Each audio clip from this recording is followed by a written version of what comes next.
It was a chilly autumn evening when Linda Carter walked into the upscale boutique in downtown Chicago.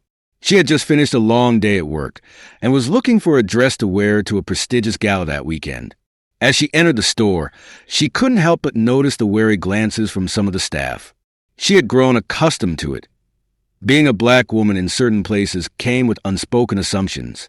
Linda was dressed simply in a navy blue coat and jeans, her natural curls framing her face.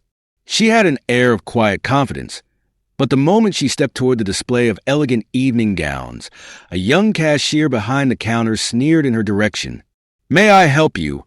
the cashier asked, her voice laced with thinly veiled condescension. Linda smiled politely. "Yes, I'd like to try on a few of these dresses." The cashier, a woman named Rebecca, crossed her arms. "Are you sure you can afford them? These are designer pieces.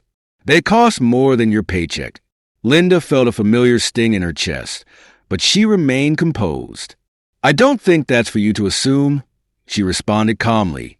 Rebecca chuckled and exchanged glances with another cashier. "We just don't want people wasting our time. We've had incidents before." Linda inhaled deeply, steadying herself. She had spent years working hard, fighting for every opportunity, and proving herself in a world that often judged her before she even spoke. "I'd still like to try them on," Linda stated firmly. With an exaggerated sigh, Rebecca led her to the fitting room and tossed the dresses onto the bench. "Try not to ruin them," she muttered before walking away. Inside the fitting room, Linda fought back the lump in her throat. She was used to these encounters, but they never got easier. She slipped into a deep emerald green gown, its silk fabric cascading elegantly around her. She admired the way it fit her figure, feeling a spark of excitement about the upcoming gala. But as she stepped out to look in the full-length mirror, Rebecca's mocking laughter echoed through the store. "Look at that!" Rebecca snickered. "Try to look like she belongs."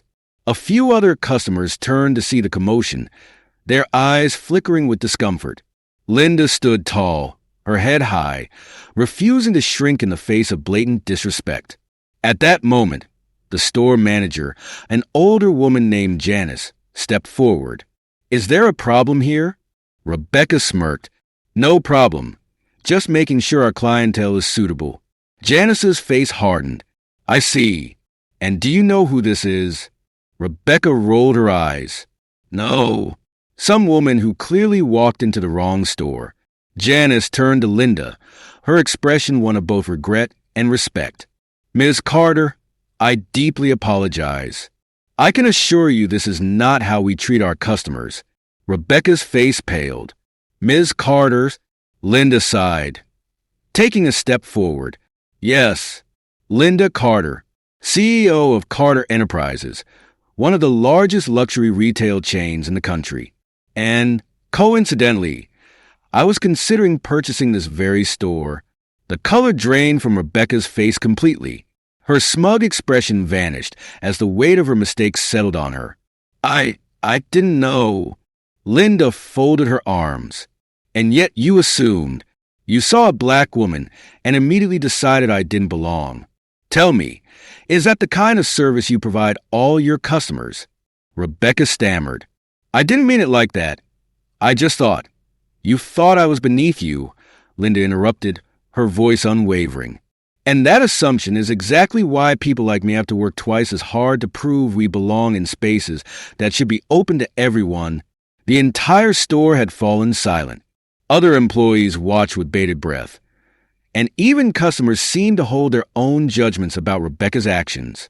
Janice shook her head, her disappointment evident. "Rebecca, this is unacceptable. You don't judge customers based on their appearance, and you certainly don't disrespect them. Consider this your final warning. If I ever hear of another incident like this, you will no longer be employed here." Rebecca's lips trembled, but she nodded, unable to meet Linda's gaze. Linda took a deep breath and turned to Janice. "Thank you for handling this appropriately, but I do think this store needs to reevaluate how it trains its staff." Janice nodded vigorously. "You're absolutely right. And if you do decide to purchase the store, I'd be honored to work under your leadership." Linda gave a small smile. "I'll think about it, but in the meantime, I'll take this dress. And I'll be paying for it with a card that I assure you won't decline." Rebecca stood frozen as Linda walked past her, head held high, embodying the dignity and strength that had carried her through life's many obstacles. As she left the store, the silence lingered, a powerful reminder that one moment of prejudice could reveal so much more than just ignorance. That evening, Linda sat in her car for a moment before driving away, reflecting on what had just happened. She didn't need to prove her worth to anyone. Yet moments like these continue to serve as stark reminders of how far society still had to go. But she also knew one thing for sure. She had walked in as just another customer, and she had walked out having left an indelible mark, ensuring that no one in that store would ever make the same mistake again.